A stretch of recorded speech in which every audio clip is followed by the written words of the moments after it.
സാധാരണ ഒരു മരത്തിൽ അതിൻ്റെ കൊത്തുപണികൾ കൊണ്ട് അല്ലെങ്കിൽ ഓരോ രൂപങ്ങൾ ഉണ്ടാക്കുന്ന ഓരോ ശില്പികളുടെ കരവിരുതാണ് അല്ലേ. പക്ഷേ പ്രകൃതി തന്നെ ഒരു ശില്പിയായി മാറിയിരിക്കുകയാണ് ഇവിടെ. കാരണം ഈ ഒരു മരം ഞാൻ കണ്ടു കഴിഞ്ഞാൽ നിങ്ങൾക്ക് മനസ്സിലാവും, ഞാൻ തന്നെ കുറച്ച് പേടിച്ചിട്ടാണ് നിൽക്കുന്നത്. കാരണം ഇതിൻ്റെ ആ രൂപഭംഗിയും ആ ഒരു ഇതുമൊക്കെ ചെന്ന് ആദ്യമേ നമുക്കൊരു പേടി ഉണ്ടാക്കുന്ന ഒന്നാണ്. കാരണം പാമ്പിൻ്റെ പോലെ രൂപത്തിൽ ഇങ്ങനെ മൊത്തമായിട്ട് കയറി ഫുള്ള് ഒരു വലിയ മരത്തിൽ കയറി ഇങ്ങനെ കിടക്കുകയാണ്. അതിൻ്റെ ആ വള്ളികൾ ശ്രദ്ധിക്കുമ്പോൾ തന്നെ മനസ്സിലാവും, നമ്മൾ രാത്രിയിലൊക്കെയാണ് വരുന്നതെങ്കിൽ ശരിക്കും പേടിച്ചു പോകും.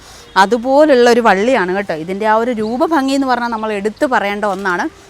അപ്പോൾ ഇത് നിറയെ ഇങ്ങനെ ഈ 3-4 മരത്തോളം ചുറ്റി വമ്പം കൂറ്റൻ ഭയങ്കരമായിട്ട് ആ മരത്തിന് മൊത്തത്തിനായിട്ട് അവരങ്ങ് എടുത്ത രീതിയിലാണ് ഈ വള്ളികൾ കയറി കിടക്കുന്നത്. അതിൻ്റെ ആ ഒരു വണ്ണവും അതിൻ്റെ ആ ഒരു സ്ട്രെങ്ത്തും ഒക്കെ നിങ്ങൾക്ക് വീഡിയോയിൽ കണ്ടാൽ ചിലപ്പോൾ മനസ്സിലാവും. ഈ എൻ്റെ ഒരു കൈയുടെ വീതിയിലാണ് അതിൻ്റെ ആ ഒരു വള്ളി ഇരിക്കുന്നത്. സാധാരണ നമ്മൾ വള്ളിച്ചെടി എന്ന് പറഞ്ഞു കഴിഞ്ഞാൽ അതിൻ്റെ തണ്ടുകൾ ഉരുണ്ടായിരിക്കും ഇരിക്കുക. പക്ഷേ ഇതിൻ്റെ പ്രത്യേകത കണ്ടോ, ഇത് നല്ല പരന്ന ഷേപ്പിലാണ് ഇതിൻ്റെ വള്ളികൾ ഇരിക്കുന്നത്. അതേപോലെ തന്നെ കറക്റ്റ് നമ്മൾ മില്ലിമീറ്ററും സെൻറ്റിമീറ്ററും ഒക്കെ വെച്ച് അളന്ന് കർവ് ഷേപ്പ് വരുന്നത് പോലെയാണ് ഓരോ വള്ളിയിലും അതിൻ്റെ കർവ് ഷേപ്പ് വന്നേക്കുന്നത്. അത് ശരിക്കും പറഞ്ഞാൽ ഒരു പ്രകൃതിയുടെ വിസ്മയം എന്നൊക്കെ പറയാവുന്ന ഒന്ന് തന്നെയാണ് കേട്ടോ. അപ്പോൾ ഈ ഒരു ചെടി ഇത് കണ്ടു കഴിഞ്ഞപ്പോൾ ഈ വള്ളിച്ചെടി കണ്ടപ്പോഴത്തേക്കും എനിക്ക് അതിൻ്റെ വീഡിയോ എടുത്ത് നിങ്ങളെയും കൂടെ കാണിക്കണം തോന്നി. ഇതിൻ്റെ പേര് പാമ്പുവള്ളി അല്ലെങ്കിൽ നാഗവള്ളി എന്നൊക്കെ പറയുകയാണ്. ആ പേര് പോലെ തന്നെയാണ് പാമ്പിൻ്റെ ഷേപ്പിലുള്ള അല്ലെ നാഗത്തിൻ്റെ ഷേപ്പിലുള്ള നാഗത്തിൻ്റെ പത്തി പോലെ അല്ലെങ്കിൽ നാഗത്തിൻ്റെ ശരീരം പോലെ വളഞ്ഞിട്ടുള്ള ചെടിയാണ് ഈ ഒരു വള്ളിച്ചെടിയാണ് ഈ ഒരു പാമ്പുവള്ളി. ഇതിൻ്റെ എടുത്ത് പറയേണ്ട പ്രത്യേകത എന്ന് പറഞ്ഞു കഴിഞ്ഞാൽ ഇതിൻ്റെ ആ ഒരു വള്ളിയുടെ ഷേപ്പ് തന്നെയാണ് കേട്ടോ. ഞാനിവിടെ നിൽക്കുന്നത് തന്നെ പേടിച്ചിട്ടാണ്. ഇത് മൊത്തത്തിൽ ഇങ്ങനെ വള്ളികൾ കിടക്കുമ്പോൾ നമുക്കൊരു പാമ്പ് കിടക്കുന്ന ഫീലൊക്കെയാണ് വരുന്നത്. അപ്പോൾ അത് കണ്ടോ, ഇവിടെ നോക്കി കഴിഞ്ഞാൽ അറിയാം. പക്ഷേ ഭയങ്കര ഒരു രസമാണ്, ഒരു ഹൊറർ ഫീലൊക്കെ വരുന്ന രസമാണ് കേട്ടോ അത് ഡയറക്റ്റായിട്ട് കാണുമ്പോൾ. നല്ല ഭംഗിയാണ്. ബാക്കി ഞാൻ താഴെ ഇറങ്ങി വന്നിട്ട് പറയാം കേട്ടോ. ഇതിൻ്റെ ഒരു ഷേപ്പ് കണ്ടോ, അത് ഇങ്ങനെ കറക്റ്റ് കർവ് വന്നിട്ട് ഓരോ കുഴി ശരിക്കും ഒന്നില്ലെങ്കിൽ പാമ്പിൻ്റെ ആ ഒരു പാമ്പിങ്ങനെ വളഞ്ഞു പോകുന്ന ഒരു ഫീലും അതേപോലെ തന്നെ ചെറിയ പത്തിയുടെ ഒരു ഷേപ്പും അങ്ങനെയൊക്കെ ഇത് അങ്ങനെ തന്നെയാണ് കേട്ടോ. ശരിക്കും നമുക്ക് കാണുമ്പോൾ ഭയങ്കരമായിട്ടൊരു അത്ഭുതം തോന്നും. ഇങ്ങനത്തെ വള്ളികളൊക്കെ നമ്മുടെ പ്രകൃതിയിലുണ്ടോ? പ്രകൃതി തന്നെ ഇത്രത്തോളം വിസ്മയം ഉണ്ടാക്കി വെച്ചേക്കുമ്പോൾ ഉണ്ടല്ലോ, ശരിക്കും ശില്പികൾക്ക് വരെ വിസ്മയം തോന്നിയിട്ടുള്ള കാഴ്ചകളാണ് ഈ ഒരു വള്ളിയുടേതെന്നാണ് പറയുന്നത്. കണ്ടോ, ഇതിൻ്റെയൊക്കെ ഓരോ ഷേപ്പ് പോയേക്കുന്ന കണ്ടോ, ഓരോ ഏരിയയിൽ നിന്നും വളഞ്ഞ് തിരിഞ്ഞ് ഭയങ്കര ഭംഗിയിലാണ് നിൽക്കുന്നത്. എന്നാൽ പേടി തോന്നുന്ന രീതിയിലുമാണ് നിൽക്കുന്നത്. തെക്ക് കിഴക്കൻ ഏഷ്യൻ രാജ്യങ്ങളിലാണ് ഈ സസ്യം കൂടുതലായിട്ട് സ്വാഭാവികമായിട്ട് വളരുന്നത്. കൂടാതെ നമ്മുടെ ഇന്ത്യയിലും ഉണ്ട്. ഇന്ത്യയിലെ പശ്ചിമഘട്ട മലനിരകളിൽ അസം, മേഘാലയ തുടങ്ങിയുള്ള സ്ഥലങ്ങളിലൊക്കെ സ്വാഭാവികമായിട്ട് വനപ്രദേശങ്ങൾ വളരുന്നുണ്ട്. കൂടാതെ നമ്മുടെ പണ്ട് കാലത്ത് നമ്മുടെ തറവാടുകളിലൊക്കെ സർപ്പക്കാവ്, ഇപ്പോൾ മിക്കവാറും പണ്ടത്തെ തറവാടുകളിലൊക്കെ സർപ്പക്കാവുകൾ ഉണ്ടായിരുന്നു. ആ കാവുകളിലൊക്കെ സ്വാഭാവികമായിട്ട് വളരുന്ന ഒരു ചെടിയായിരുന്നു നമ്മുടെ ഈ പാമ്പുവള്ളി എന്ന് പറയുന്നത്. നമ്മൾ നേരത്തെ പറഞ്ഞ പോലെ ഈ വള്ളി കാണുമ്പോൾ തന്നെ നമുക്കറിയാം കറക്റ്റായിട്ട് സർപ്പം ഇഴഞ്ഞു പോകുന്ന ആ ഒരു ഫീലിലാണ് അതിൻ്റെ ആ വള്ളിയുടെ രൂപസാദൃശ്യങ്ങളെല്ലാം തന്നെ. അപ്പോൾ അതുകൊണ്ടുള്ള പണ്ടത്തെ മിക്കവാറും തറവാടുകളിൽ ഈ ഒരു ചെടി സ്വാഭാവികമായിട്ട് വളർന്നു വന്നിരുന്നതാണ്.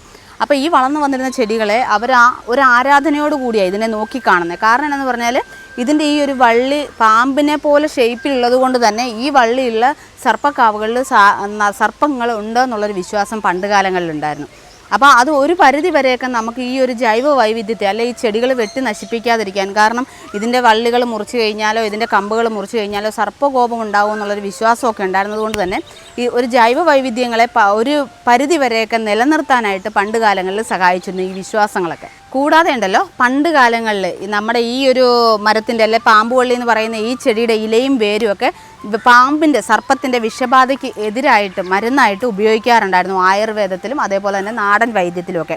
അപ്പോൾ അതിന് കാരണം എന്ന് പറയുന്നത് ഇതിൻ്റെ തണ്ടുണ്ടല്ലോ പാമ്പ് പോലെ തന്നെ ഇരിക്കുന്നത് കൊണ്ട് അതിനെതിരെ മരുന്നായിട്ട് ഉപയോഗിക്കാം എന്നുള്ളൊരു വിശ്വാസത്തിൻ്റെ പുറത്താണ് ഇത് ഉപയോഗിച്ചുകൊണ്ടിരുന്നത്. പിന്നെ ഇതിൻ്റെ എടുത്ത് പറയേണ്ട ഒരു പ്രത്യേകത എന്ന് പറഞ്ഞു കഴിഞ്ഞാൽ ഈ പാമ്പ് വള്ളി പോലെ ഇങ്ങനെ പടർന്ന് കയറുന്നത് കൊണ്ട് നമ്മളെ സാധാരണ മിക്കവാറും ആൾക്കാർക്ക് സർപ്പക്കാവ് സർപ്പം എന്നൊക്കെ പറഞ്ഞു കഴിഞ്ഞാൽ എല്ലാവർക്കും പാമ്പെന്ന് പറഞ്ഞാലേ എല്ലാവർക്കും ഭയമാണല്ലേ. അപ്പോൾ അങ്ങനെ ഒരു കാര്യം ഉള്ളത് കൊണ്ട് തന്നെ ഇതിൻ്റെ വള്ളികൾ ഈ ഒരു ഷേപ്പിലിരിക്കുന്നത് കൊണ്ടും ഇത് നമ്മുടെ സർപ്പക്കാവുകളിലൊക്കെ ധാരാളമായിട്ട് പണ്ട് കാലങ്ങളിൽ കണ്ടുവന്നിരുന്നത് കൊണ്ടും ഇത് കട്ട് ചെയ്ത് കളയാൻ എല്ലാവർക്കും പേടിയായിരുന്നു. കാരണം ഇത് കട്ട് ചെയ്ത് കഴിഞ്ഞാൽ സർപ്പകോപം ഉണ്ടാവുമോ, നമ്മുടെ പരമ്പരയ്ക്ക് നാശം അങ്ങനെയുള്ള കുറേ വിശ്വാസങ്ങളുണ്ടല്ലോ. സർപ്പകോപം വന്നു കഴിഞ്ഞാൽ നമ്മുടെ പരമ്പര മുഴുവൻ ഓരോരോ പ്രശ്നങ്ങൾ ഉണ്ടായിക്കൊണ്ടിരിക്കുന്നുള്ള പണ്ട് കാലത്തെ കുറേ വിശ്വാസങ്ങളുണ്ടായിരുന്നു. അതൊക്കെ ഒരു പരിധി വരെ ഈ ഒരു ചെടിയെ അല്ലെങ്കിൽ ഇതുപോലുള്ള ചെടി സർപ്പക്കാവുകളിൽ നിൽക്കുന്ന ചെടികളെ നിലനിർത്താനായിട്ട് പണ്ട് കാലങ്ങളിലും ഇപ്പോഴും സഹായിക്കുന്നുണ്ട്. ഇതുപോലെ ഒരുപാട് സസ്യങ്ങളും മരങ്ങളും ചെടികളും ഒക്കെ നമ്മുടെ സംസ്കാരത്തിൻ്റെ അല്ലെങ്കിൽ നമ്മുടെ ദൈവത്തിൻ്റെ അല്ലെങ്കിൽ ഇങ്ങനെയുള്ള കാര്യങ്ങളുടെയൊക്കെ പേരിൽ സംരക്ഷിക്കപ്പെട്ടു പോരുന്ന ഒരുപാട് സസ്യജാലങ്ങൾ നമ്മുടെ നാട്ടിലുണ്ട് അല്ലേ. അപ്പോൾ അതുപോലത്തെ ഒരു ചെടിയാണ് നമ്മുടെ പാമ്പുവള്ളി അല്ലെങ്കിൽ നാഗവള്ളി എന്നൊക്കെ പറയുന്ന ചെടികൾ. അപ്പോൾ ഇതുപോലുള്ള ഓരോ കാര്യങ്ങൾ വരുന്നത് കൊണ്ടാണ്, ഇതിനെ ഈ കഥയുമായി ബന്ധപ്പെടുത്തുന്നത് കൊണ്ടാണ് ഈ ചെടികളൊക്കെ ഇപ്പോഴും ഭൂമിയിൽ വെട്ടി നശിപ്പിക്കപ്പെടാതെ നിലനിൽക്കുന്നത്. അപ്പോൾ ഇങ്ങനെ ഓരോ മരങ്ങളും നിലനിന്ന് പോരുന്നതും അതുകൊണ്ടാണ് നമ്മുടെ ഭൂമിയിൽ. അപ്പോൾ ഈ ഒരു ചെടി കണ്ടപ്പോഴത്തേക്ക് ഇതിൻ്റെ ഭംഗിയും അതിൻ്റെ ആ ഒരു നമ്മളെ പേടിപ്പിക്കുന്ന ആ ഒരു രൂപവും എല്ലാം കൂടെ നമ്മൾ ശരിക്കും കണ്ടു കഴിഞ്ഞാൽ ഫുള്ളായിട്ട് ഡയറക്റ്റ് കാണുമ്പോൾ നമുക്കൊരു പേടി വരുന്ന രീതിയിലാണ് ഇതിൻ്റെ വള്ളികളൊക്കെ പടർന്ന് കിടക്കുന്നത്.